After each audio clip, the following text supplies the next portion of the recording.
He was telling me that building his house is better than renting. It is a myth that building a house is better than renting. Why am I building a house? I've seen people build houses and they have left them to go and rent. You need to be holding some good financial muscle.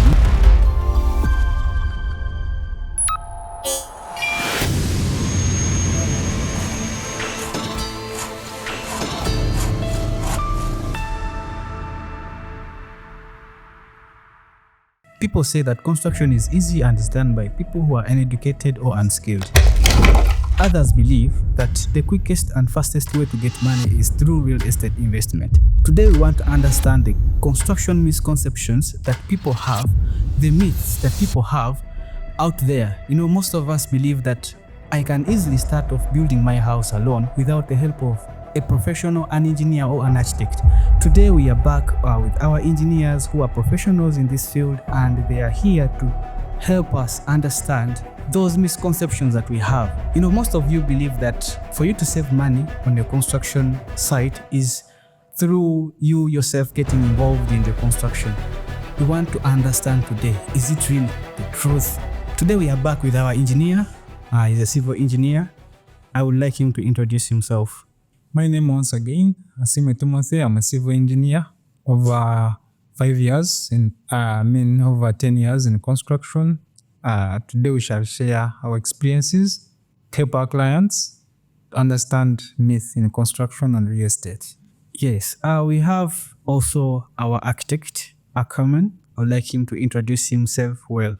My name is Akankwasa Herman. I'm an architect with great skills in interior design and landscaping, which I've acquired over time. I'm very happy to be back on the panel so that I share the wealth of knowledge that I've acquired over time.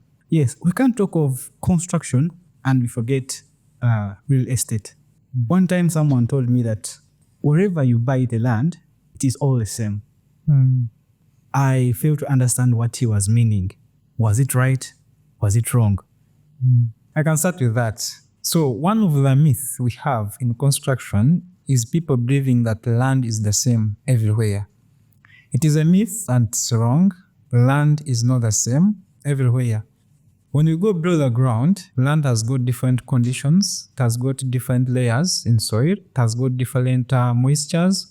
So that's why in construction, we usually encourage, if you buy land, you have to carry out soil investigations or geotechnical investigations, whereby you assess conditions of the land.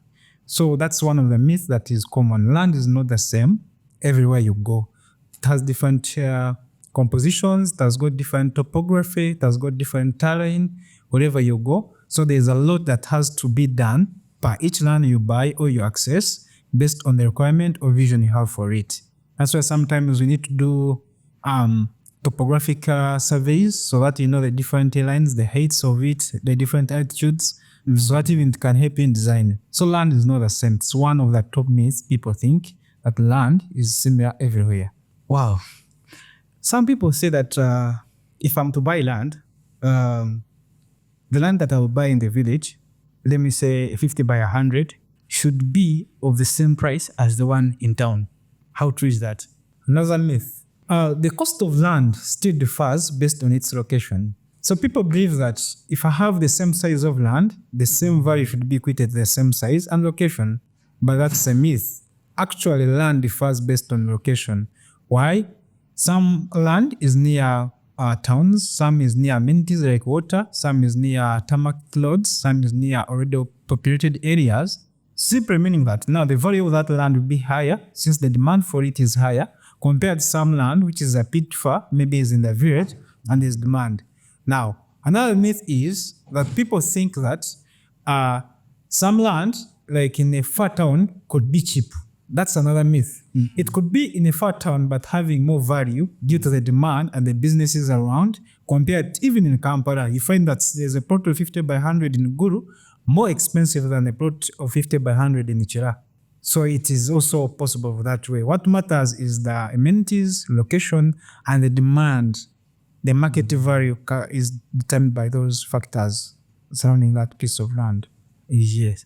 Someone wanted to start building a house. Now, on starting to build a house, he was like, You know what? I'll just get any contractor that I find on the way because all contractors are the same. And we're asking ourselves because, when you talk of contractors, we're talking of skill sets. Yes. Are contractors the same? Are all contractors the same? Well, to give you an answer to that, like we are talking about conspiracies and myths, there is this thing that is very common among people of saying builders are the same. My builder knows everything. It is the same. It takes us to the same angle, whereby someone will get a builder. We have seen it most often. Someone gets a builder and they think this person knows everything. They think these people are the same, but it's really different. It's really different. This is one of the myths I think that has affected so much the quality of work that is done most of the time, because construction is built up by a set of teams. There are many things that run construction. I can give you an example like a car. A car has very many elements that run it. You have the engine that powers the wheels. You have the gears that engage it. You have the fuel. So like construction, the client, you're the engine. The money is the fuel. You get it. Now the wheels and what they are the labor and what. Then the knowledge and skill. You get. So in this can help you to understand that maybe that one builder you think knows everything. They don't know it all. That's why you need to bring in professionals. So even when hiring a contractor, make sure you have a professional on your side. They can vet and see that, okay, this contractor, from what they have presented, from what they have handled, they can really handle a project. So you may think your contractor, you can find a client who has been having a contractor. Maybe they've been constructing this small project, and they wake up one day and they get this big project. And now they may have a feeling of, okay, now this contractor, this builder of mine can handle, which is different. This person has not handled a project that is scaled maybe to 10,000 square meters. So I can never tell you that these people can be the same. Yeah. You grow into handling bigger projects. So now, me, if I'm having a small project, I want to build my small two-room house. I don't need a contractor, or I won't need a plan. Let me tell you some of the things that run into people's minds. You have a small project you want to construct. So one of the myths that people think, they think, for example, professionals are expensive. True. So with that mind, you just say, no, you know what, we shall just construct. And my rooms, like my neighbors, I just want a house like that. They want from my neighbor. And you contract a builder who will mess you up. Professionals are not expensive. These are people who are going to save your money. These are people who are going to guide you. These are people who are going to take you through the different stages comfortably. I can give you another example is that another myth, sort of a myth, is that a friend can tell you, me, I built my house at 150 M. I got maybe a 4-bedroomed house.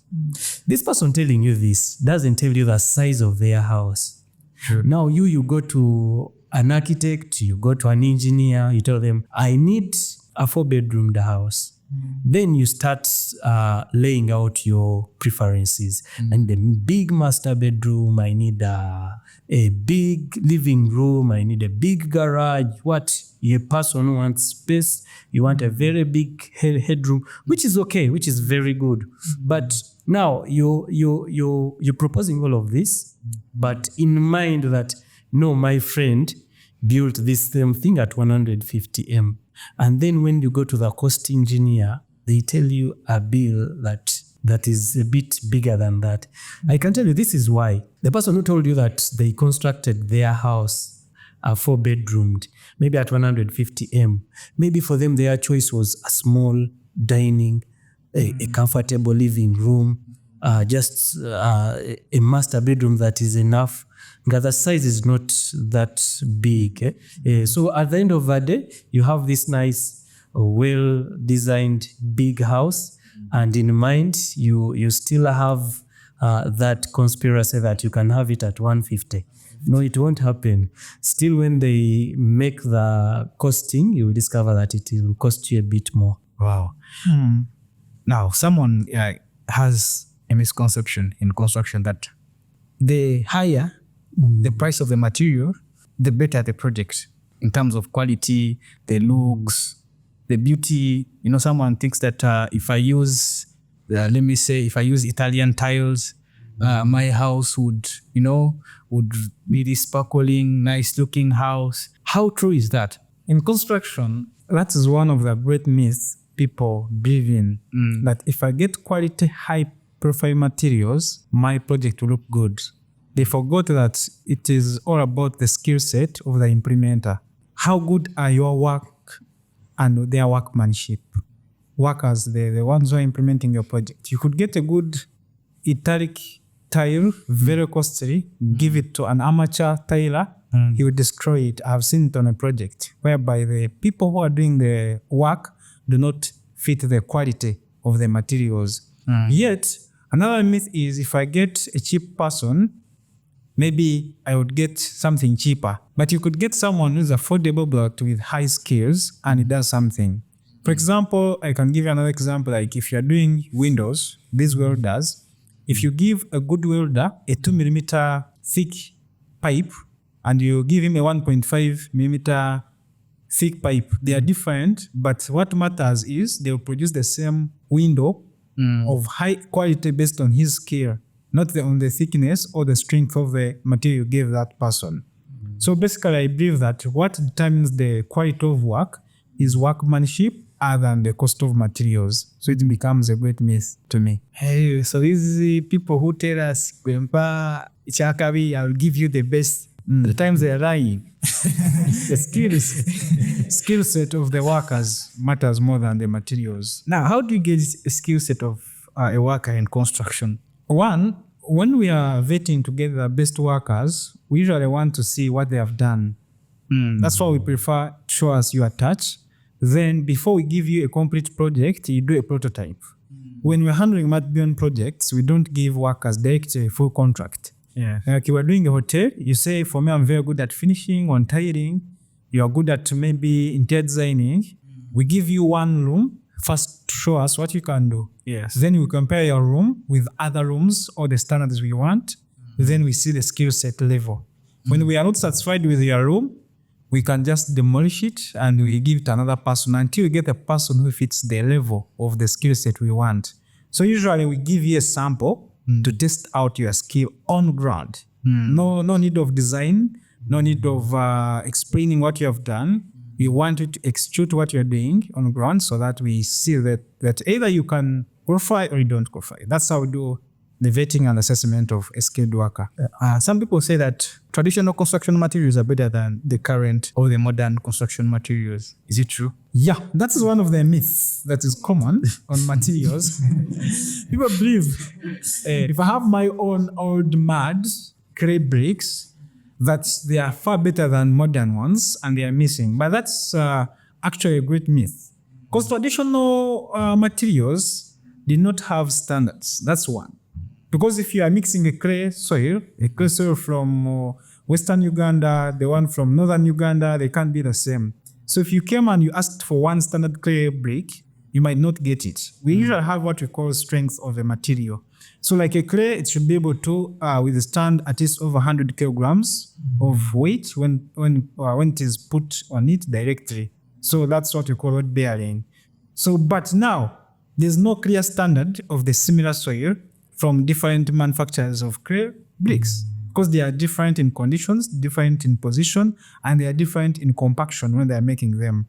But current materials, if someone has a block brick or he has got maybe a manufacturing plant, they can give you a certain strength you want because it can be predetermined by the material, can be predetermined by the compression of the machine, can be predetermined by the control of the ratios. So I can tell the manufacturer to give me a block that withstands this. So materials which are modern actually have been more standardized than the ancient ones. So that becomes a real myth in construction.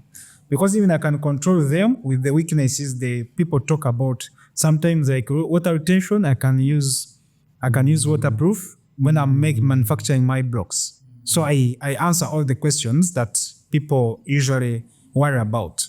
So that's a great myth in construction. Actually, maybe to add on what you're saying, material. There's been a lot of transition in materials, and right now, trends have changed. Equipment has come now. People who used to use like for example stonework, they would just break it and align it there. Right now, there are machines that can shape it well and use it. So when it comes to material, I think the art in it is how do you use that material currently? You get for example, if you go to the traditional materials, right now, if you're designing maybe for safari lounges and what you want that local feel that connects to the environment, whereby you see us introducing those materials to give it that language, to give it that vernacular. So I think it is a big myth to say this is stronger, this is not, because with the technology that we have, we can test the strength, we can test the pH, there's a lot of tests that have been done on material, and it can satisfy a lot. And we embrace the fact that we always integrate these materials with the modern materials, because out of research, we see that the combination of these, it still gives a very good aesthetic product when you're designing and when you're implementing. So I think you can't separate these when you're down here in Africa. You can't. And the good thing is that for us, material is all around us. So you just have to, there are styles we use when we are designing, when we are implementing.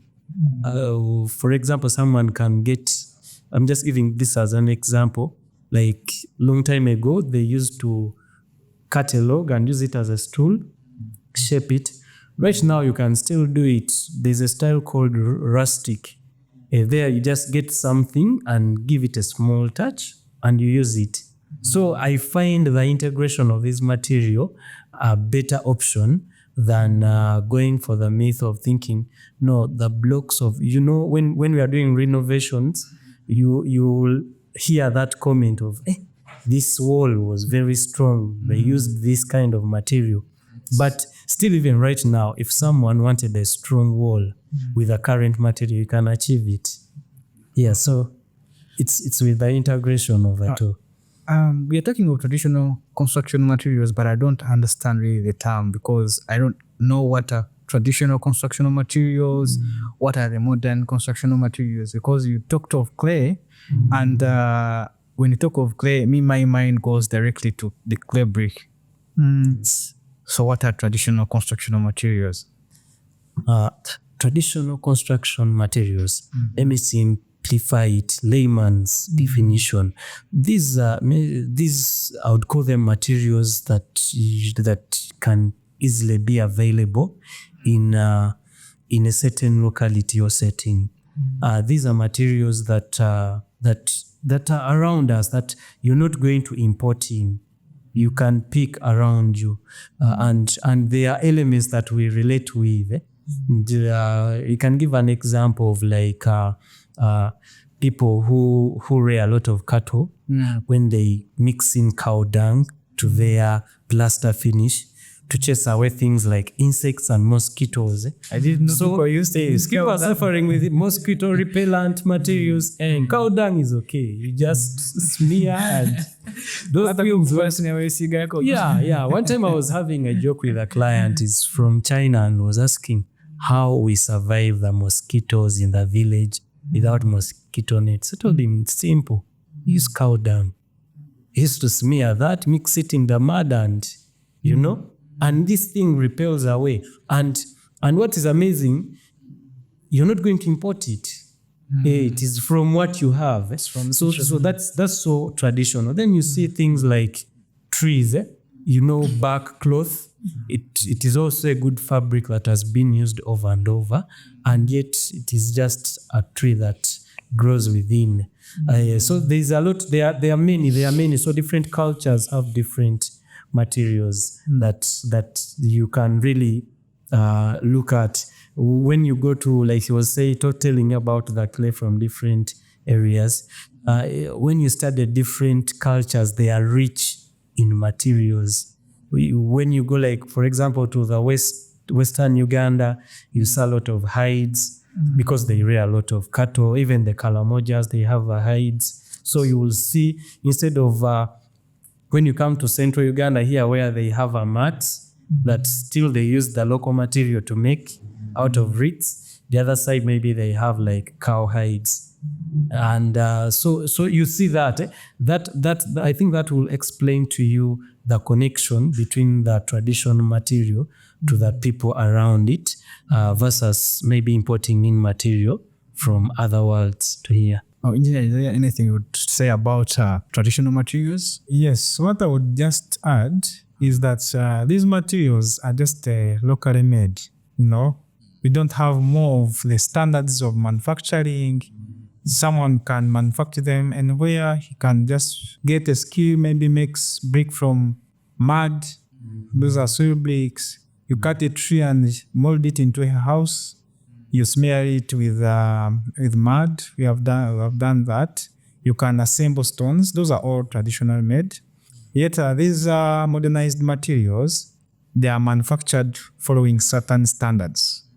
If you see a bar, it must have a certain strength, like maybe it should be able to have 500 Pascal, that is its strength. If you are making a brick or a block, it should have a certain standard. If you are making maybe an iron sheet, it should have a certain length, it should have a certain gauge, which will give it a strength. If you are making maybe a pipe, it should have a certain diameter and a certain thickness. So these modern materials are more of, they are standardized, and we have standards that they have to meet for them to work. So that could be one of the differences. The other ones are just locally made, no standardization, but these ones have standards they have to meet for them to suit construction. Yeah. In construction, time is crucial, whereby if we've scheduled, for example, to cast maybe a certain building in, let me say, a period of 2 weeks, that should be the exact time when the project should be done. It is similar to someone who's having a building, and when you're making the plan, you schedule it to run for, let me say, 6 months. Is it true that is 100% what will happen? One, it is a myth. For it to achieve timelines in construction, there are so many factors that go right. And for you to fail in construction, there are so many factors that go wrong. So there are what we call controlled factors and uncontrolled factors. So we can see maybe some of the controlled factors. Controlled factors, if maybe the client who has got a project execute, has got all the requirements from the government, has got approved plans, he's ready financially, he has got proper team to execute the works. The grounds are in his favor, weather is in his favor, and he has got a project manager who's maybe good, and they execute the project following all the standards without any disturbance, without any external patch disturbing them, and they follow the timeline that they have designed. So those people can hit their targets in the time they have designed. Now, there are many things that can happen during the execution of a project. One, finances. You could fall into deficiency. Maybe possibly you budgeted for this. There are some variations that came during the execution, and the client, like it gets broke. So there, the project won't continue. Even if you wanted to cast, then you could have issues. Then there could be possibly inflation. Like now we know that on the world markets, there is instability. In instability, we are seeing the global war of trade Possibly there are some things that are going to increase because of the taxes that have been imposed by US. Maybe on China, you find it they can't be imported. Your budget was on the previous possible costs that were on market. By the time now you are executing the project, you're in the middle, you have a big project, everything has increased, 120% tax. So now all your budgets constraints will come in and you find you can't execute your project in time. Then there could be a war. You have seen wars stopping projects. Like now, if you have a project you're executing in Southern Sudan, however much you have money, you have approved plans, you have everything, you have good workers, you cannot start a project when the gun is behind you. You have to first run for your life. Those are uncontrollables. So you find there's that. Possibly there could be earthquake, like what happened in Bangkok. You know, the earthquake came and it put out. What if you were still casting or planning to cast and the slab was not ready and it fell apart into two parts? You can't proceed. So there are many things that happen for you to have a project complete without any disturbance from the controllables and the non-controllables. So sometimes it's a myth to believe that whatever you have said will be in your way until it is done. That's what I also believe in construction. Maybe if I could add something in another angle, I think time against like the project being done. I think sometimes it has to be a mindset of a client. Sometimes, not all the time. For example, besides the myth and what, a client has to understand that some contractors want to make money off you. You get it? So in making money off you, they will make the tasks longer. You get it? You will deal with a contractor who has a team, but in their way they do their work. They take more time to do specific, not every area. Yes. So in such a scenario, I think when a client has a mindset of finishing early, that means they will provide what is necessary early enough. You have the funds already and you have everything streamlined. You have a professional team. You have a team that is checking quality and what all together. I think when the mindset of the client is ready to do this thing in the quickest time possible, I think they can really beat time. How? Of course, if I'm a client and I want this thing in 6 months, I'll make my checks around and see who can deliver it in 6 months. That is if I have the money. You know, as like we say, money is king. If you have money, you're the king. That means if I have money and I want to cast this slab in 1 day, that means the techniques I'm going to use are different. Maybe your contractor is the one who wants to use a mixer, then run, push what like that. They may not. But then there is ready mixed concrete. You get? So that is the technique. So comparing time against the works and delivery, it also involves the client so much. And then it is a combination of understanding and the mindset of the client. In construction, we deal with pressures. There's a client you work for, now they are comfortable bringing in material at their pace. That controls the time, like engineer was saying. The first kind of material delivery, it also controls everything. Then there's a client who will wake up and say, you know what, you guys, you have hit the jackpot. I want in 6 months, my thing is done. That means the techniques will change. People will work day and night to deliver. So I look at it also as much controlled by the mindset of the client also. Don't get stuck looking for construction materials. If you're there, you're looking for bars, cement, or wood, please check on www.akbilug.com. You'll get constructional materials, plans, and I think we are going to now involving engineers in times to come. So please go check on www.akbilug.com for all your construction solution. Engineer, is it true that when we have a BOQ, it is what is going to be the project expense? Not true. It's a true myth. How I understood that, it is when we are studying at the university.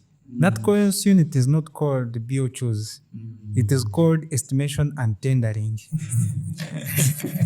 Imagine the entire cost unit is called estimation and tendering. Yes. So meaning that we estimate. You're just estimating. What is going to be spent and we tender to do it. So it's not like you are going to be specifying the real cost and this is what it will be. And even you close and say amen. No, when they give you a BOQ, just know that this is an estimate of what the project would go for. But it can go wild off even the grid when you start executing based on various factors. What if there is like deficiency in production of materials? We have seen that. Like you find all the bars go high twice. Will the BOQ remain constant? No. What if there's a blockage of a bridge accessing your site? Like we have seen in Uganda, Karuma has been down and people had to change a route. You know, that alone can change your BOQ by like 50% because the materials that are accessing your site in Guru are now passing through the longer route other than the other route that was designed in your BOQ. So it is a myth that what has been calculated in the BOQ that can be really achieved on ground. I can say that that's just an estimate that can help you and guide you estimate the project cost. But there shall be variations, there will be changes, there will be costs that will increase, even there will be costs that can reduce during the execution of the project. So that's one of the myths that is out there. I think from that point, it's where we are seeing very many projects that have failed to get to completion. Yes. Yeah. And in most cases, it goes back to the project owner wanting to do the project themselves. And what normally happens, they go, hey, Kano Wazimba Kayumba, 3 rooms. How much did you spend? Now, someone tells you that I used maybe 80 something millions. Now, on execution, this person along the way, if he had organized 80 millions, he burns it all at a very, very, very early stage of the project. Yes. Like around maybe whole plate around there. And now this person is like, hey, engineer, like a siwa halali.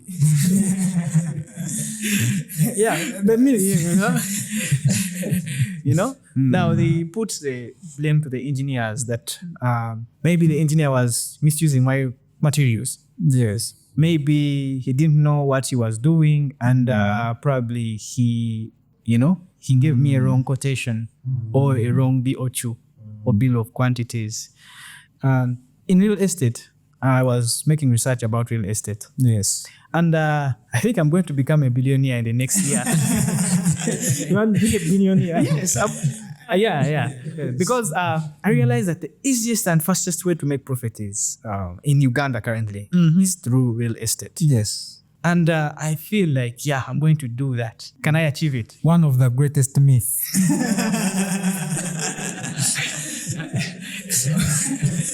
You cannot make money in real estate.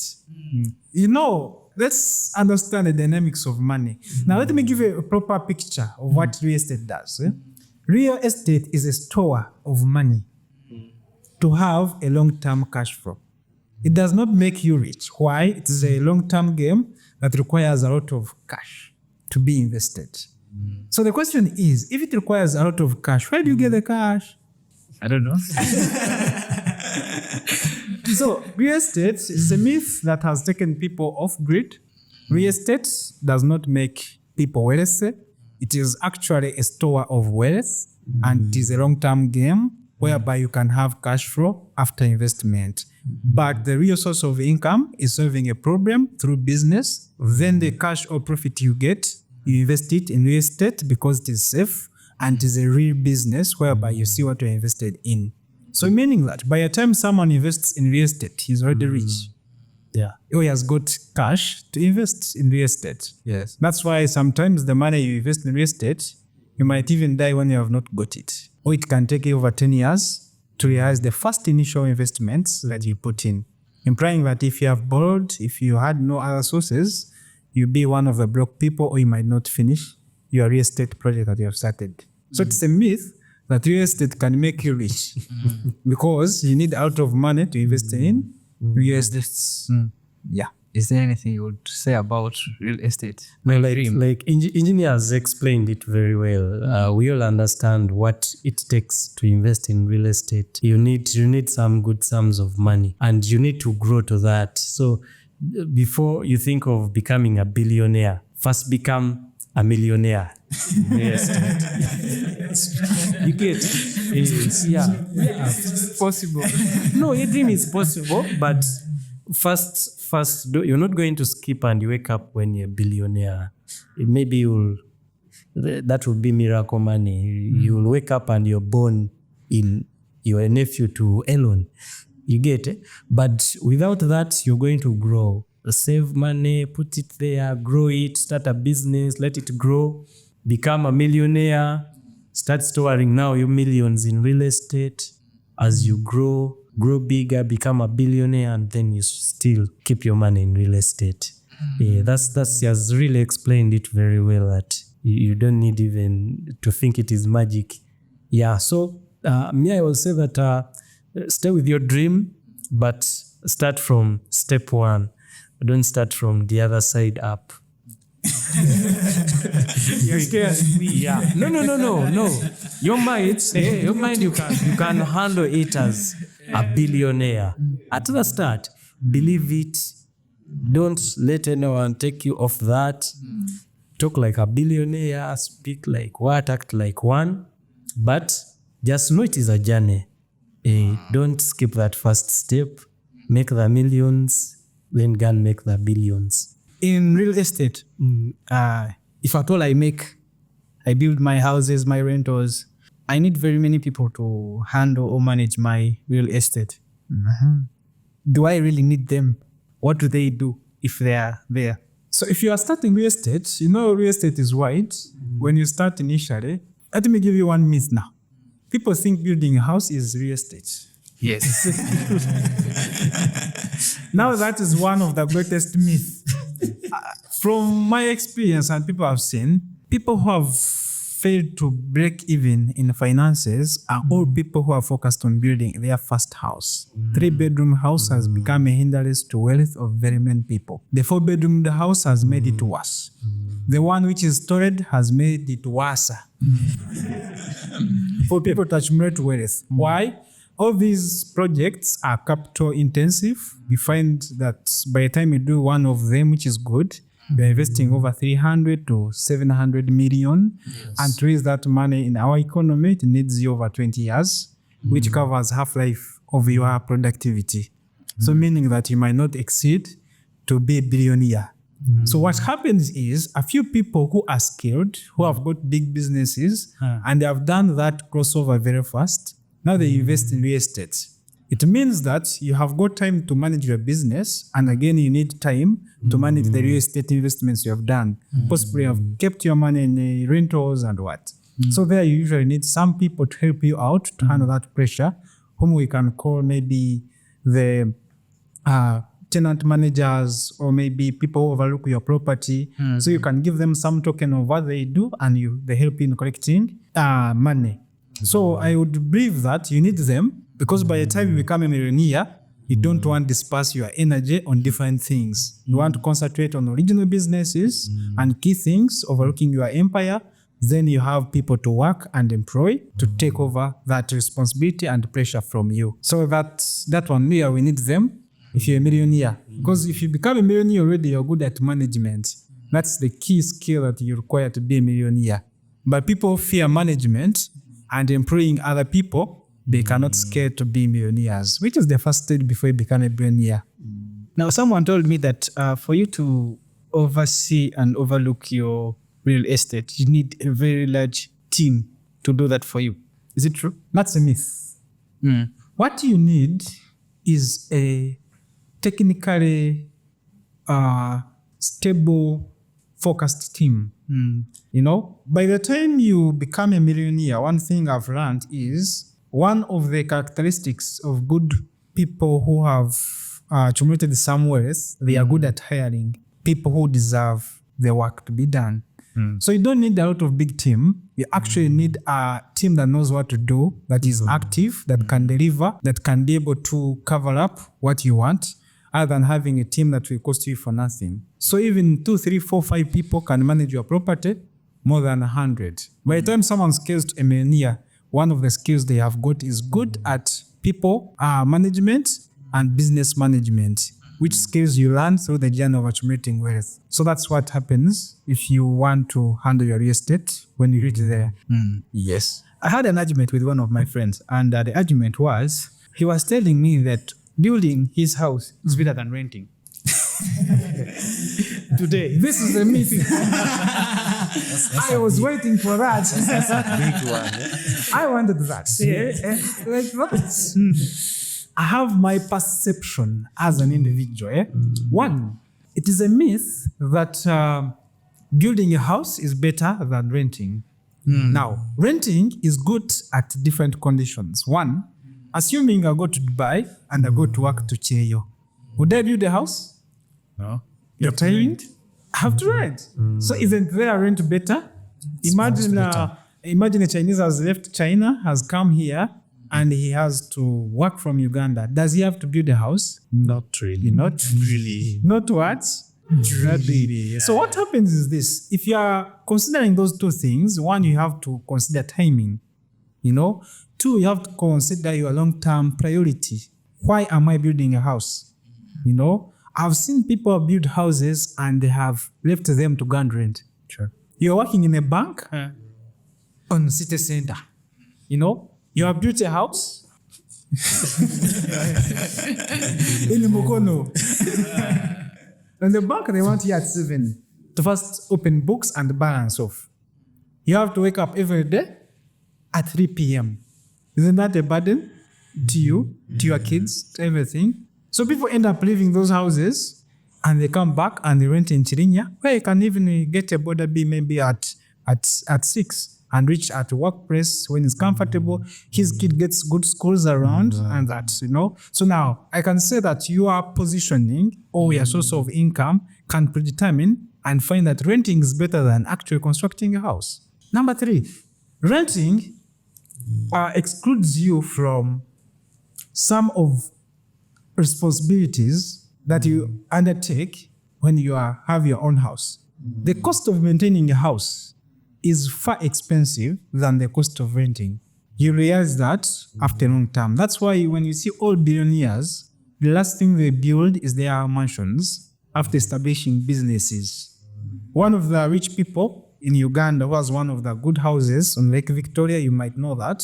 Some sources say that he spends over 10 million to maintain that house per month.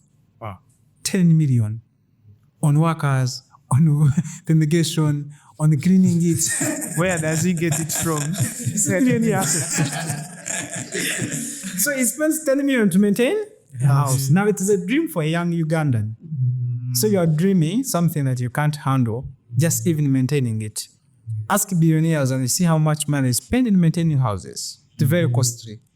So for that, I would tell you that there be different conditions on renting versus buying your house. But you could start by building your house and it becomes a hindrance to your future wealth because there are so many things that come with it and responsibilities. Hence becoming a myth. Actually, I think that myth comes from way back, the mindset. We are happy we're here in Uganda, so we know how people have been groomed. So you start there, you do what, and your parents are telling you, get a nice job, build a house, drive a nice car. You get it.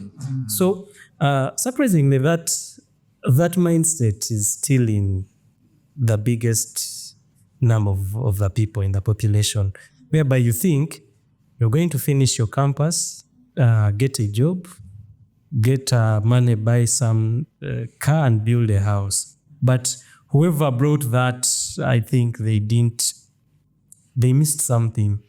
That's why I call it a myth, me in my personal perspective. Because to build, you need to be holding some good financial muscle. Yes. Because a house won't cost like just little. It's not a small investment. Yes, I understand it is a goal, it is an achievement, it is a milestone to many people who are starting up families and what you want a house. But like engineer was saying, this can be a blocking block in your way to success sometimes, whereby maybe you've hit your goal. You have this project that has given you, okay, this business has started giving you money, and now you get all of it, you put it in building a house, and then you start afresh. I think the way people would be, it's better if we told people to say, okay, now first make money, make that business, let it be stable. Then renting is not bad. Yeah, I can comfortably say renting is not bad. When you're renting and you're ready to construct, you will know. Don't force your way that side. Everyone who has forced themselves that side, they are not living the way they expected it. Of course, there is even a bit of pride that we need to acquire. You know, when I have my own house, I feel proud among my peers. You get? So you guys come at my home, we enjoy goat meat. You see, and that is good. But when you're engaging into this, are you ready for it? So that's why I know that is a big debate to many people in their mind. Even me, at a certain point, I used to think I would first build my big mansion and what. But when I got engaged and got to know what construction is, I can't just construct something out of the blue until you will mess up. I've actually seen people who built earlier, and like he said, they leave their houses. Like, you build this thing and now you feel like you want to break it and what. And if they had just waited a little, maybe they would have even got something better. Like I've said, when you're renting, you will know that you're ready to construct. You will see how you're earning. But besides that, it's not bad to rent. Renting has saved many people. Like, it organizes you. It keeps you in check. To show you that you need to construct. You need to work harder and accumulate that income. So to many Ugandans, for them, they would think, no, I need to first have a house. But you know the trends we live. I want a nice, comfortable place that will cost me $1 billion. Now, why do I have appetite for a house when I don't have $1 billion? You get it? That means if I'm forced to go there, I'll be living in a miserable place and I will not be productive. So if I compare the two, if I went to rent and I rent in a very nice place, in a penthouse, on top of a big building, I'll be living a better life than someone who has forced themselves to build a very funny house, very far away from town, very far away from where they conduct business from. Actually, later, I'm the one who will come and buy them off and construct something better. Why? I've given myself time to grow into it. Now, for me, I believe that if I build my house in life, I'm very successful. I'm very successful. Is it true? In real estate, if I build my house, I'm successful. That's another myth. Yeah. And now, what you have to think about is an investment should be something that can bring in some cash flow. That's why we usually say a house is a liability. That's Robert Kiyosaki's book, The 4 Quadrants, and Rich Dad, Poor Dad. So most people who have got that, a person who thinks about a house first, he wants protection. If you hear them, their stories are, if I die now, they don't believe in living. If I'm not around, at least my kids can get from where to sleep. You know, they fear sleeping than anything. But a house cannot make you wealthy, and that's what people have in their mindset. It has been embedded in us from our parents. It is a liability. It does not bring in cash. It does not improve your net worth. It actually takes what you work for. You have to pay for that electricity. You have to pay for that maintenance. You have to do all that it takes to keep it. So if you build a house, you might not even be successful. 2, it gives you a comfort zone. Like you feel you have achieved the maximum. But is it true that a house is the maximum you can achieve? I tentatively don't believe that if you build a house, you're actually rich. You are in a comfortable zone.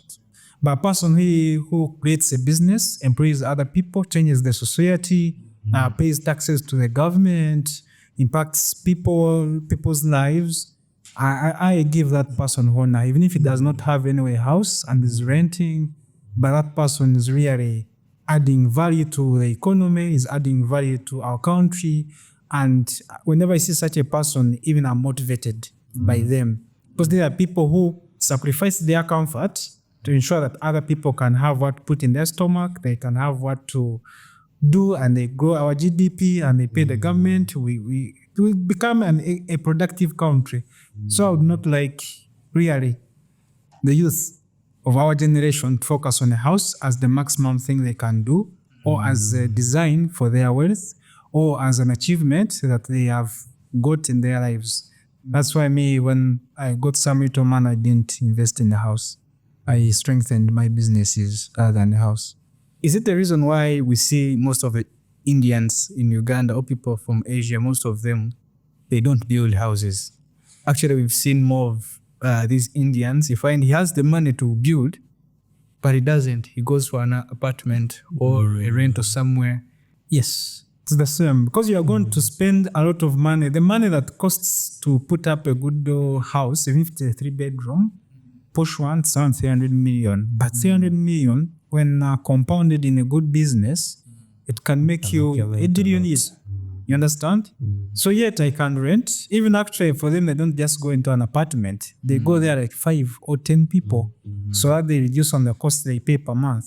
That's why you find them in these tall, ignored buildings on top when they are sleeping there like in dormitories. Because they want to accumulate out of money and they take it out of our country. So we as Ugandans should also think about that direction, that let's be more productive, create businesses, build our economy so that it becomes stronger and employ people and create jobs. Someone was telling me that, because I asked this person of the cost of his project. He told me it was 300 million. Then there was someone nearby he had, and he was like, which house was that? The other guy replied, it was a 5-bedroom house. No, and it was like, he used 300 million to build. Now this person was like, that is too much. And this other person was like, we have standard construction. I used standard construction. I didn't really understand what is meant by standard construction. And this other person also had the same house, but at a relatively cheaper price. Now the question comes in, are there standards in construction? Because someone may use quality materials and another one uses quality materials, but in different maybe proportions. Would you two people get the same product or the same house? No, not really. Okay, you see, like it is common when people say that some projects are the same. It's a conspiracy. It is not true. Even if you build the same thing copying what your neighbor did, you guys will not spend the same amount of money. With projects, cost is very different. It is there are many factors that determine cost, and even standards it's one of the factors. But to do with standards, like many clients are not okay in Uganda here. Many clients are not comfortable following the specified standards of construction. You will meet that challenge a lot, and you'll be surprised. Even people whom we think have the money, they would want to skip a step. We have experienced it. I remember there's a time we were doing a slab, and this client refused to provide for BRC. Said, no, I don't understand this BRC thing. It's just costing me a lot of money. Yet I know the building will not fall, will not do what. But for him, he didn't know that he's lowering the quality of that slab now. Is affecting the strength, is that affecting the bonding. So the cost won't be the same. When someone follows standards, they would get a good neat project. There are times when you meet a project that they have spent on a lot of money and it is not neat. They did their own thing. Like you were talking about cost. Like if I have a lot of money, can I have a good project? You can be messed if you don't have a right team, if you don't follow the right procedure.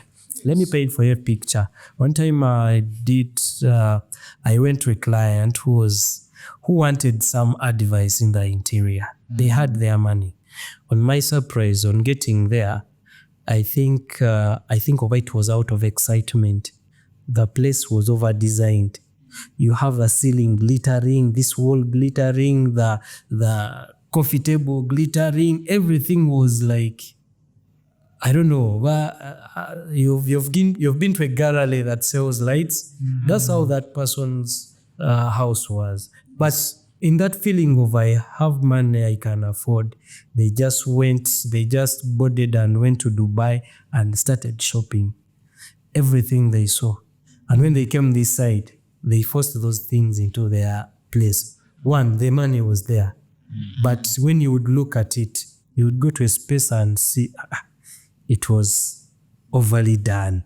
At least if they had some guidance. And what they said, for what they were saying, they were like, no, I felt I can do this interior thing. I don't need a profession. And they messed up. And that comes up to the same thing you're talking about. And one is saying, I built this at this amount. Mm-hmm. And another one is like, okay, that is much. But what we need to understand that construction has a pattern it follows. Mm. If they are laying concrete, there's a pattern. Okay, let me call it a formula. Layman, let me call it a formula. There's a formula for laying concrete. Mm. Yes. Now, if you want to skip it, you will get substandard work. And that pattern is followed. That it is a process that is followed. Mm. So the cost won't determine much on the difference on the difference of the technique used. But the point here is that it is possible for a project to be close to each other with the same area to cost different, because at the end of the day, even the clients have different preferences. You might love a certain touch and finish. You may be in love with a certain style. Mm-hmm. There are people who are minimalistic. You want to enter a room and you have to see clean lines with just one small thing. Mm-hmm. Then there's one who wants to enter a room like it is having stuff. You have things here, you have a big what. So it is only much controlled by your tastes and preferences, away from the standard formula that has been set there, because materials cost the same and what. So when you come to the finishing stage, that's what will be very different most of the time, and it will affect the price. It will affect the general price of the project generally. One time someone told me that when you invest money in construction, let me say a building, mm-hmm. it is always it is equivalent to money you've lost. Mm. Is it true? That if I get a building, or if I get my money, let me say 500 millions, mm-hmm. and I build a hotel somewhere. Mm-hmm. This guy was like, that money you've lost it. Is it true? I'm not necessarily true. That's another myth. Basically, what you have done, you have converted the cash value into an asset value. Possibly that's what that person needed to know. That you had cash. It happens especially in your first investment. Like you want to see your cash, your 500 million in your account. So when you offload it and you put it into an asset, you feel like they have stolen you. But it's not true. It's a myth. Because you have built an asset. It is visible, it is there, it can be valued, and you can go to the bank and they give you some money using it. So basically, I believe that is another myth. If you invest your money in an asset, or I build a structure, you see it on the ground, it's visible. You have not lost the money. Maybe if it is stolen, that's when you have lost it. Yeah. But I also believe that when you build a building, you've added value to the land. Yeah, that's another myth. You might have added value to the land if that building is going to add value to you. Because you have seen structures. I've seen one structure, it's along Military Barracks Mbuya, which was constructed and it was put on land. And unfortunately, it crossed over a part of KCCA land. That structure has not been finished. It has been there for years, and the structure has not been used. And they stopped it from being used. They cannot use it. They've been caught for how many years with KCCA possibly. That structure possibly, did it add value, or they can't now they are lost money? You understand? So I think what adds value is if you put up a structure and it meets its purpose of intent from you when you are starting. Maybe you put a hospital, it is now a hospital. It is working as a hospital. You have not got any interventions. You put a school, it is working as a school. You put an apartment, it has been completed. It is working as an apartment. You put an arcade, it has been completed. It is acting as an arcade. So there, it is meeting the purpose and it is serving a certain societal group of people who give you some cash value. So that still raises the value. Oh, now you see, most of us believe that, people who are starting real estate, people who are selling land, we have this belief that me, when I buy my land, I build in my acre small house, I've added value. So maybe the plot of land, which was, let me say 20 millions, now building some small house, maybe it goes to around 80. Is it true? I think in a way it is true in this way. Let me show it to you this way. We have seen people do it. For example, if you bought land today and tomorrow you discovered that in the future they are going to construct a road there and they are going to pay. They are going to pay you. So it is common for us. You put something. You build some walls there. Not definitely. I've seen people do this by the way. We just build. You're sure no one is going to use this house.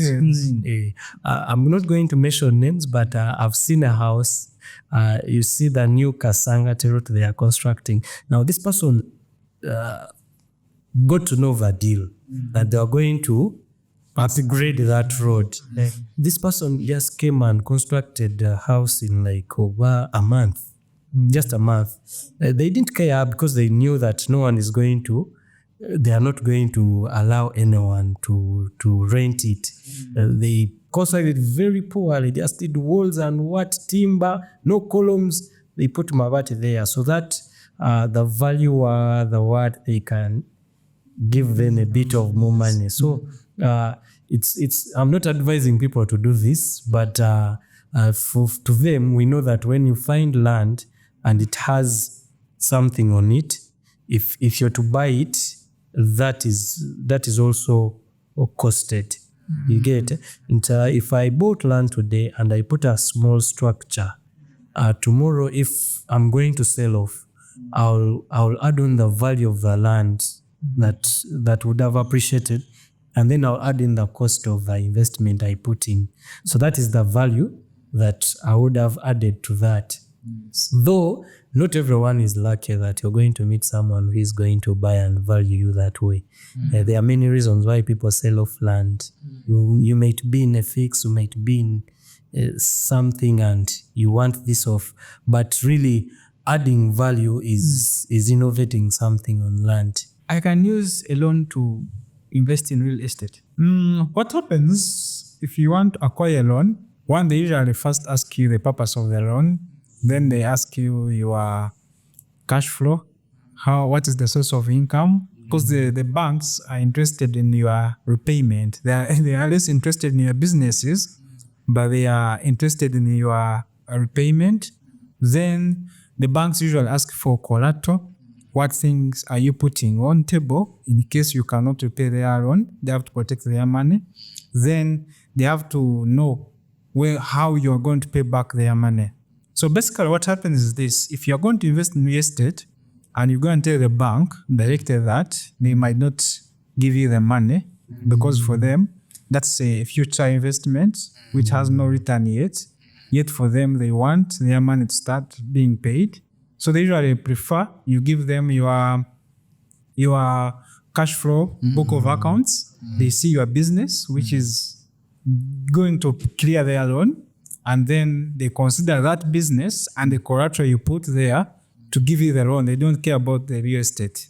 So that business becomes on you to see whether you're investing the money there or whether you're going to grow the business and do that. So usually banks, they usually prefer cash flow businesses than real estate directly, unless already you are established and you have cash flow and they are sure that this person has got a good books of accounts. Yeah. So we can trust him based on this, and he gets a collateral which is worth the loan he's taking.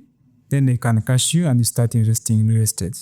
So which means as a beginner real estate investor, I can't go to a bank and get a loan because I've seen some very good place and I see that maybe in the next 1 year there's going to be business and I would want to maybe construct something there.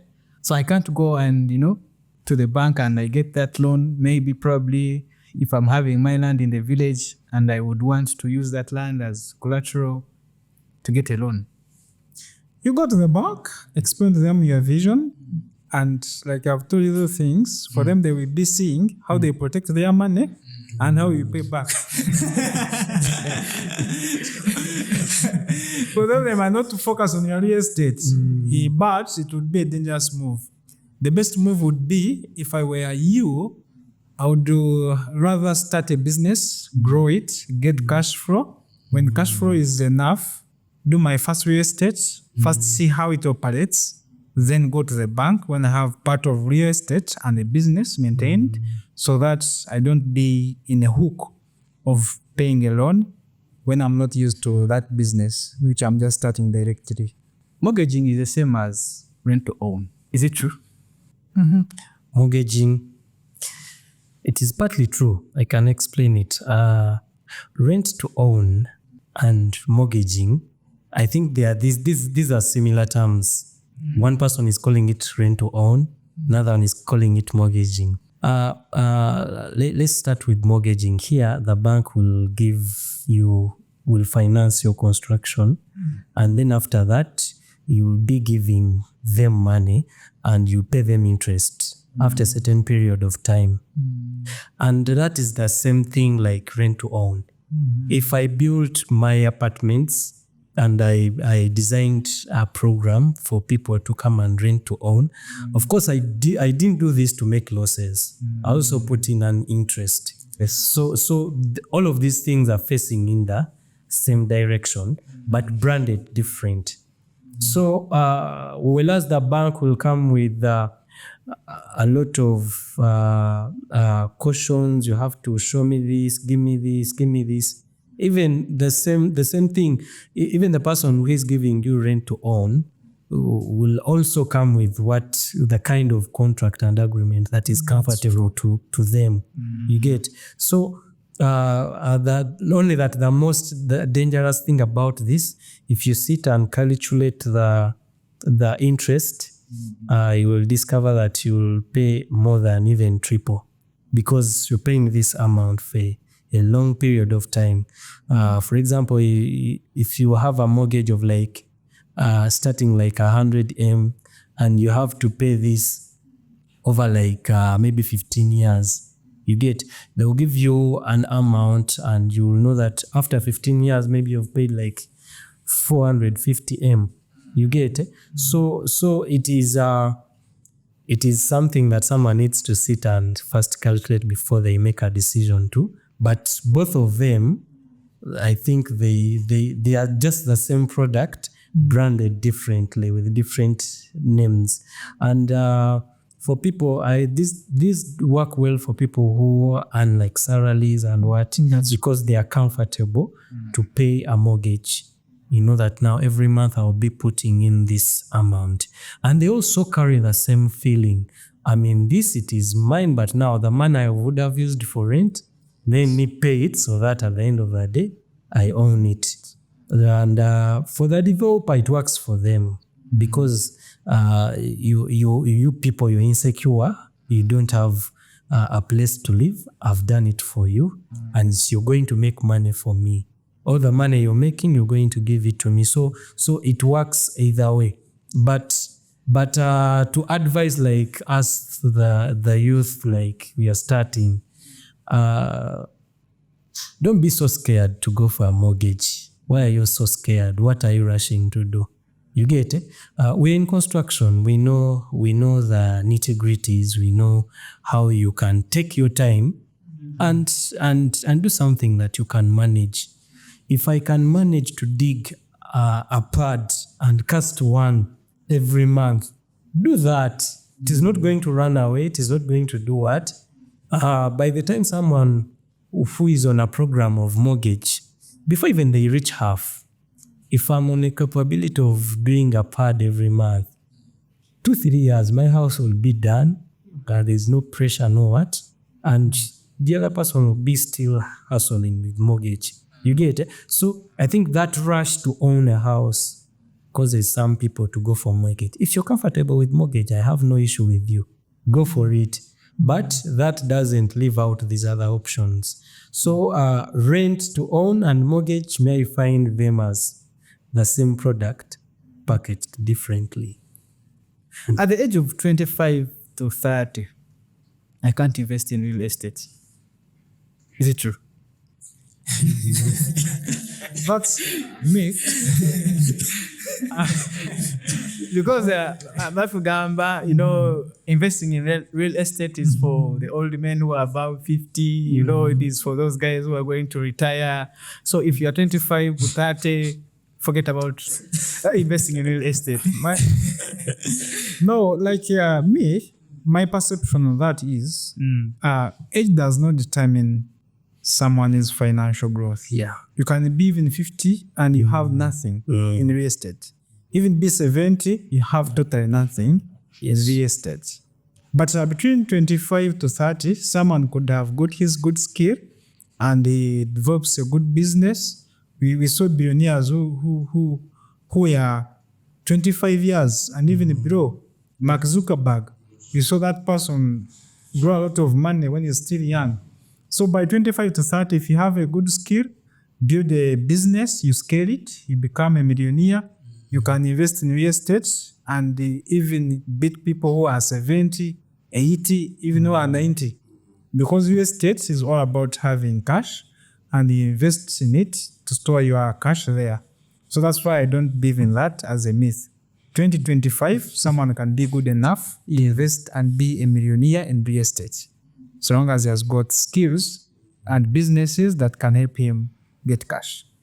At 2025. Yeah, we've seen millionaires at that time. Yeah. Mark Zuckerberg, we've seen people who have built things that have changed the world when they are still young and they became millionaires by 25. Yes, for you who's looking for construction materials, don't forget, check on www.akbuildug.com. You'll get the best quality materials for your site. May it be plans. If you're starting to build, you're looking for a house plan, please check on the website. You will get professional house plans ready for you. Engineer, when you talk of real estate as a youth, we have this misconception that in real estate, it's where I can make my dreams come true so fast. And when we get into construction or real estate, you find that the real estate that we thought would be is hard. The picture we had in real estate, it is harder than what we thought. And after that, because you find this person has built some houses, let me say has around 4 rentals or 3. He's like, I'm fed up of real estate. Let me sell them. Is it okay? Or it's a misconception whereby if you fail, you can quit? One, I can say it's a misconception that in real estate is where you get quick wealth. Because many people believe that when you do real estate, you're like going to be a millionaire very fast. But well, I saw one quote which was saying that real estate is a store of wealth. It's not like a cash flow business. There are other businesses that make money more than real estate. You know, there are so many. Because we have seen people who can make 1 million per day, and you find you have 3 rentals, and each rental they're paying 400, and that's 1.2 million per month. This person is making a business and is making 1 million per day as profit is far better than you. So what happens is this. When people think that real estate has money and they get their cash and they invest in it, they find that the cash flow rate or the liquidity is so low compared to their input or their investment. So that's why people end up actually selling them to get the other liquidity and go back to business. Because you find that you make more money in business than in cash flow for real estate. Real estate becomes good when you scale it at the highest level. You find you have 100 units. Yeah. Now you don't care those which are empty. You don't care those, as long as 50 of them are being rented, then you are good to go. But when you're still a starter, like youth, you have said, usually you start on a lower level and the cash flow is so low. You can have 10 rentals or 20 rentals and someone's doing business in Chicago and it's far better than you. So that's why real estate becomes a bit misconcepting for you to think you'll be just very rich when you invest in it. You have stored value of your money there. That's why you can liquidify it and get cash. Maybe you sell those rental 300 million, then you can start a business. But there are many businesses in Uganda, in East Africa, that have more cash flow than real estate. And you can't compare them with real estate. Even you have seen farming. Mama Dikachika has shown us cash in his cow, Mr. Cashflow, yes. How he can handle trees, how he can handle his cows, and he sells bull fattening. People are making more money in other things, even more than real estate. Oh, yeah. No? So that's what I believe on real estate. That if you're a beginner, the cash flow rate is low, but the store for value is there and high. Yeah, that's why people later just sell them off and go back to business. When I buy land, each and every year that goes on, it's like I've lost that money and the value of my land keeps on depreciating each and every year. If I bought my land, let me say at 100 millions, maybe 40, 20, each other year that passes without me selling that land, I lose $1 million. That's a myth. land never does that. Like over time, land always appreciates in value. It's one thing that when you buy, it always appreciates. Though it depends on what you're saying that it depreciates. I don't know what you mean, but if you mean value, well, it doesn't depreciate. Only that the amount of profit you're making from land is the one that will differentiate you from your expectation. Because you might buy land and you think, okay, I bought land this year at 7M. Next year, maybe it will be 40M. It's another myth. You get so you give it time to appreciate. Yes, that's appreciate the value. You've heard stories where our grandparents would say, "I bought over this square mile at 500." Like 500 shillings to buy. Land has appreciated since. Right now, you have to be having $1 billion. You have to be having some because it has grown over time. So I don't think that you will buy land today and tomorrow you expect it to triple. No, it will grow with time. It is one thing that grows and grows and grows. Maybe to certain areas, maybe in urban places, there is one when land reaches a peak whereby it won't go less or go above. And most of the time what defines the value of land is the market price. For example, if I came to your place and a plot is 40M and I bought it at 60, tomorrow morning, almost everyone will be selling at 55 just because I've bought yours at 60. So that means I've defined the market value for that land around there. And we have seen this happening in places whereby these people with money, they come and buy in an area and the prices change. So that's how dramatically land can change in value. For it to change in value, someone will come and determine that price. If that has not yet happened, it will be a normal curve of it growing gradually. But you will not make a loss buying land and you say maybe tomorrow it would have depreciated. You will make a loss if maybe you bought a car. Even if before even you leave the bond, if you want to sell it, automatically, that word, it cuts some amount of it. And that is not with land. For land, it is different. For a car, it is also different. So if your statement was on a car, you would be right. But on land, it is really, it's different. It is a myth to say that it depreciates. It may stay the same price or increase a bit. That's true. One time I was on some site, we had delivered some materials. Then the foreman told me there was some piece of land nearby. And he was like, mugaga yaguzao. Hey.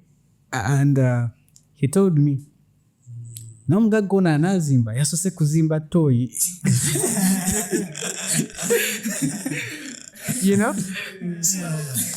I asked him, what do you mean? And he was like, for them, they believe that when you construct a toilet first on a piece of land, that there's something that happens and maybe you don't. No, GB. When you're constructing, there's something called preparation. Yeah. I think there are things that happen in the right way, but people put a story around it and it becomes a myth. Yes. So when you are preparing a site, on a site you have a team of very many people. You don't find toilets on site.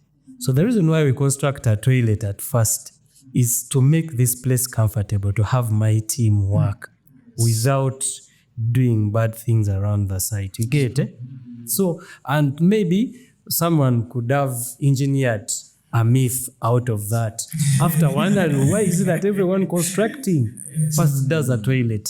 But the main purpose is you want an environment that can be easy for workers to work, to execute work. So definitely it is that. And it is among the things that are in site preparation. I will hold my site, make the boundaries clear, then do a toilet, get to know I have a source of water that is on site, things like that. So they don't do them because because of the myth around it that if someone first does a toilet, what? There are many stories. There are many stories in construction. Surprise are very amazing. That's true. There are very many. So you hear people say to do this at this stage, you have to do this. So there are things that they come because of people's beliefs, what they believe in and what, people carry different energies and where you focus your energy. I won't argue with someone who believes a certain way, but for us, we are technical. A brick is a brick. I'll put it there, put mortar, what I do a wall. So there's no mystery behind it that if I did it like this, or if I have to first wait for the weather to be this snowy. For us, we are just technical. We do things technically. There are no myths. I was so surprised because it's something I had never heard of, Someone tells you if you build a toilet, you want to be able to build because of some spiritual, I don't know. Yeah, there are so many. Actually, there's even, I don't know if you've heard of a myth whereby someone, you have challenges with budget. You didn't budget well. Like you were saying, you construct your house, it reaches the wallpaper. You run out of money and you leave it there. You abandon it. Grass grows and what? And then someone will wake up and say, now this one, they didn't do certain things when they were starting. You get it? But when you come to the technical bit of it, now you understand that the budget was not there. This person is facing a challenge because they didn't understand their budget. Yeah. So now you change that. You'll hear someone saying they bewitched me, they did what? But honestly, no one has bewitched you. No one has bewitched the cost of cement. You get it? No one has bewitched the cost of an iron bar. These materials. So when we budget well, when we have good budgeting and know what stages we can prepare well and construct. I know there are so many spiritual tips around construction. Yeah, there are really so many. Wow, that thing I can't forget. It really surprised me. A toilet. And there's this misconception when it comes to casting that whichever type of cement I use, it will give me always the best concrete. That's a myth. It's not whichever type of concrete you use, it will give you the best concrete. You have to have a standard. We call it a mix ratio that you have to follow, which is designed to achieve a certain concrete class that is required. You can't say that I'm just going to cast 1 to 2 and I get cast 25. No, you must have a certain design. We call it a concrete mix. Then you follow that design for it to have the best and have the concrete. So that's a real myth. Not every cement you use, not every casting you just cast, you get the concrete. There must be a standard that is followed to achieve a class you want. Also, that goes to people who are constructing small residential homes. Someone told me for him, he could use 1 bag of cement to mix 8 wheelbarrows of sand. That, for these normal residential homes, they don't have much they carry, so you can use whichever ratios you want. That's his perception and a myth, actually. Yeah, but you can still do a residential house and do it good. So that it can serve. Because usually say if you can do a house, it should really serve like 50 years. So but that person maybe is in a swamp and is like, maybe name will come for me. Why should I invest my materials there? Eh? So that's his personal misconception.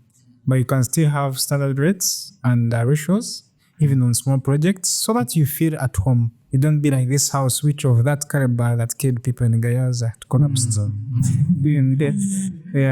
Yes. So that's what I have. Maybe that let's standards be followed on all levels. And also the other thing is, we believe that if I cast my house or my concrete well, it is very invisible to whatever weather, maybe whichever condition.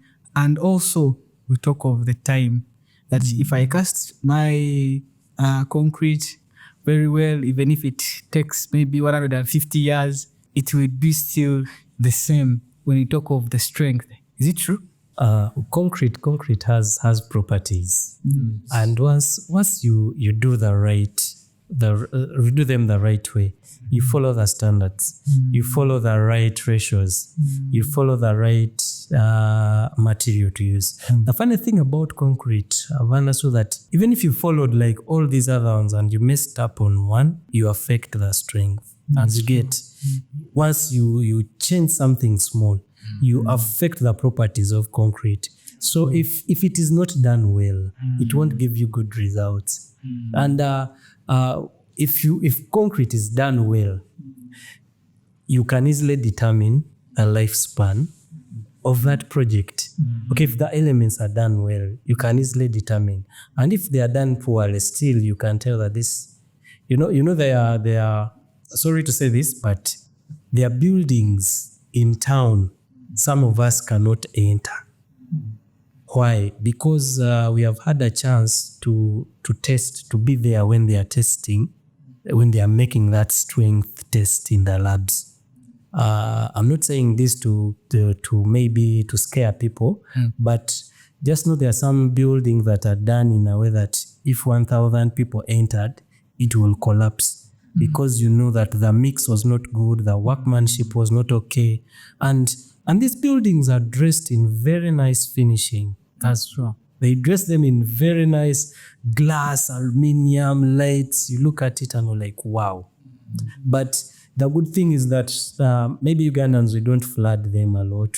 Not many people enter there. It will be rare for 20,000 people to be in such a building. And you're still safe. And God has helped us that earthquakes that are very strong, they don't happen in this part of the world. There are very many buildings that would be down. But coming back to your point, don't make shortcuts in things like concrete. We know you want to save, but that bag you're saving could cost you the whole project. They have seen it all. Most of these buildings that are collapsing, most of them, one of the factors that is putting them down is the materials. They are not using the right materials. They are not using the right ratios. If they have, then they are not using the right skilled laborers and the right teams. Yeah, so all these elements, if you separate them, you expect something to come. Something dramatic can happen to a project if it was not done well. So it is, for us, we shall still continue to tell you that the standards are there. Let's go with the standards. And you save if you go with the standard, in that it will hold your project for a lifetime. Yeah. Someone was saying that because he bought this old house that was built in the early 80s. And he was like, I've bought this building, but I'm not going to maybe demolish it. I'm just going to go.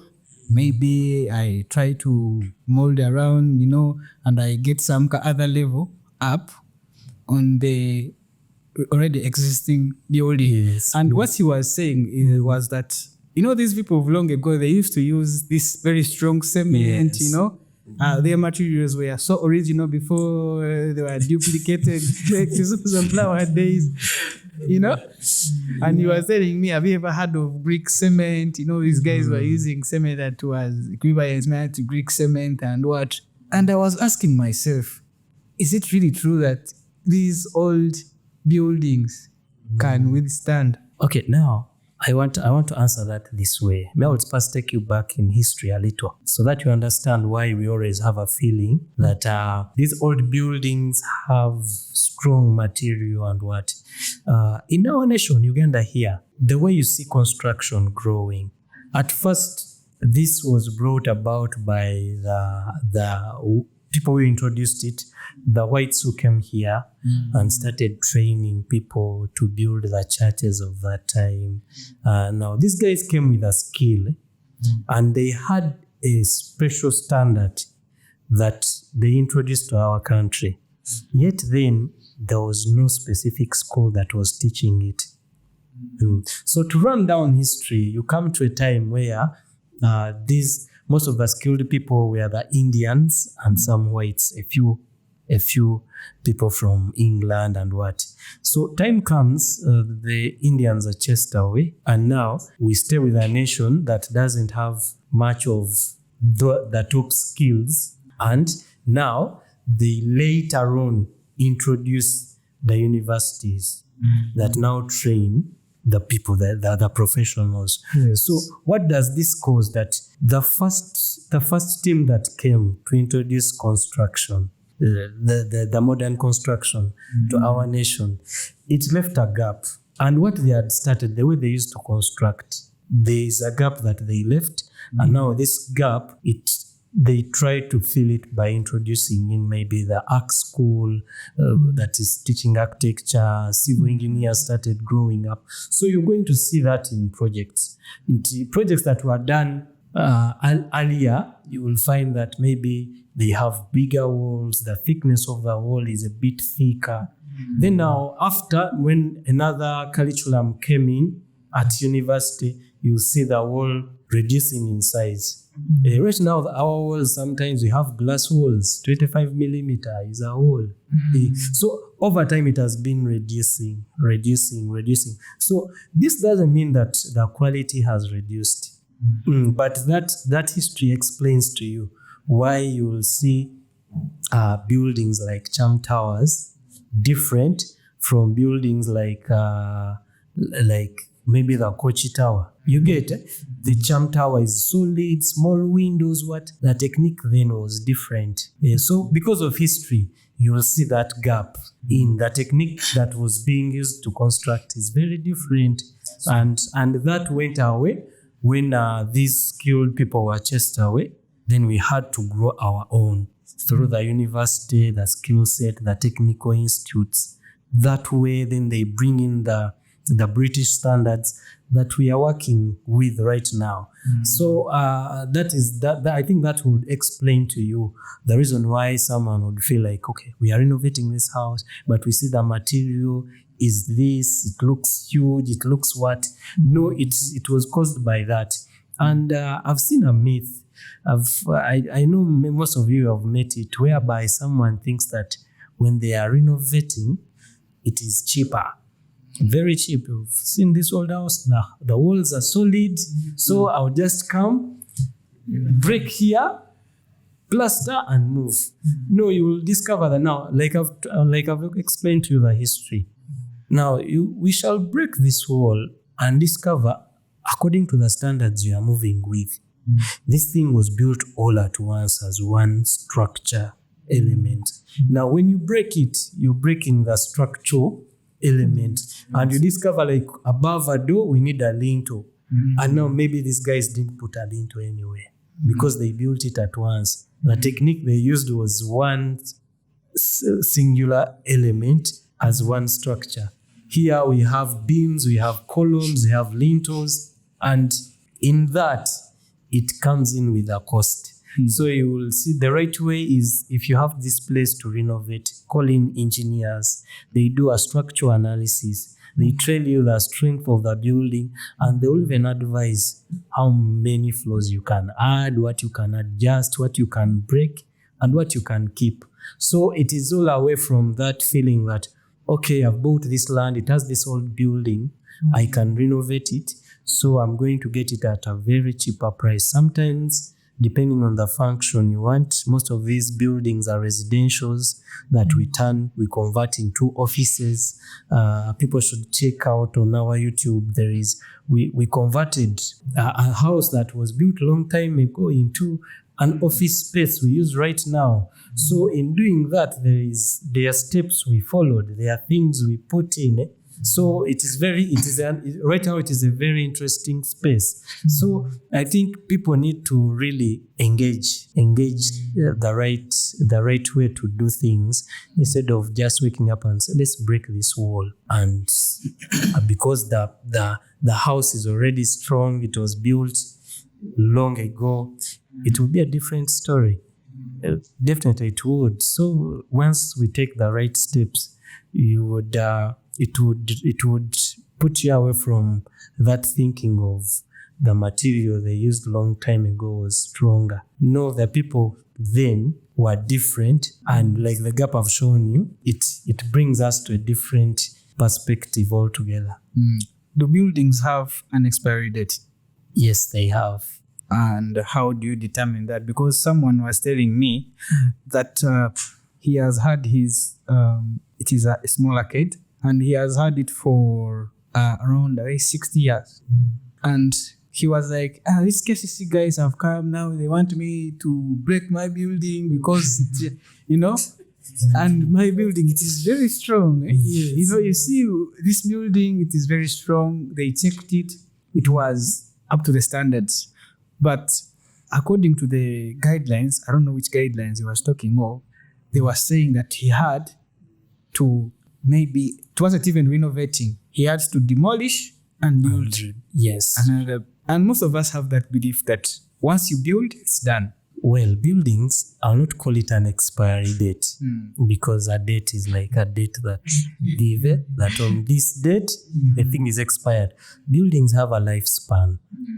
Over time, the weather, the environment, the things they go through gives them sort of a lifespan. The buildings that are done well can stretch even to 500 years. There are buildings that stretch even to centuries, and they have a lifespan, and this is mostly determined by the kind of material that has been used, and sometimes the techniques that have been used on those buildings. So you would definitely you wouldn't call it an expiry date, but you look at it as a lifespan. The same way you can say that a lifespan of a Ugandan is this age, around that age.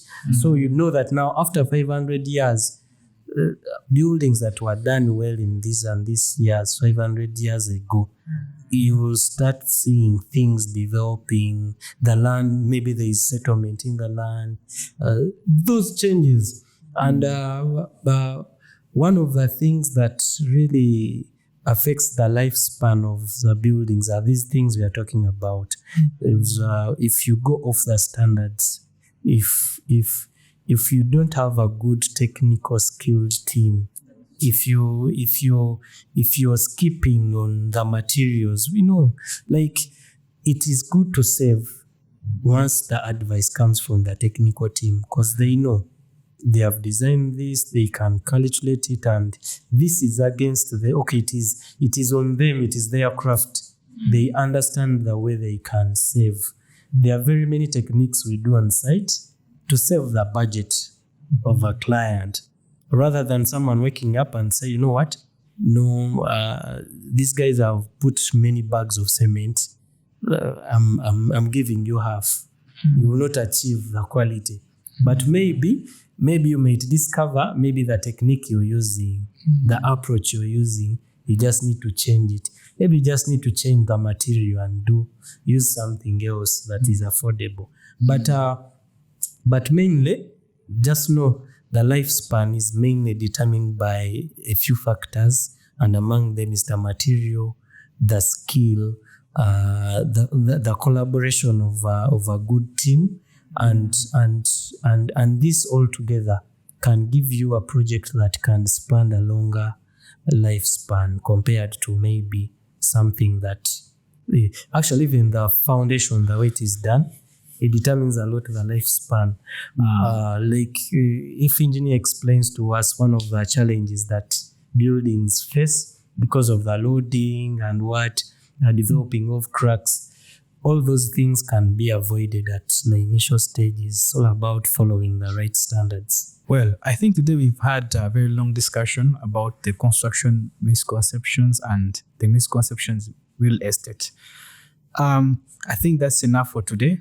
If you're there, you're looking for construction materials, please don't forget to check on www.acbuildug.com, where you're going to get the best quality materials that have been tested, trusted materials. First of all, they have been tested and they are approved by the standards UNBS.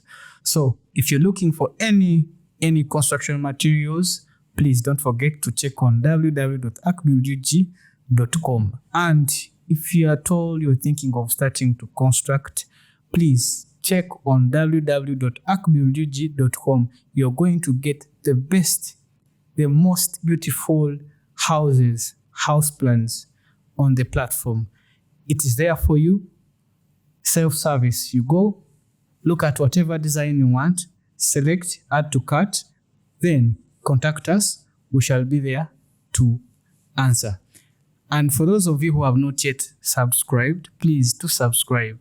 That subscribe button is there for you. Yes, you've clicked it. Thank you.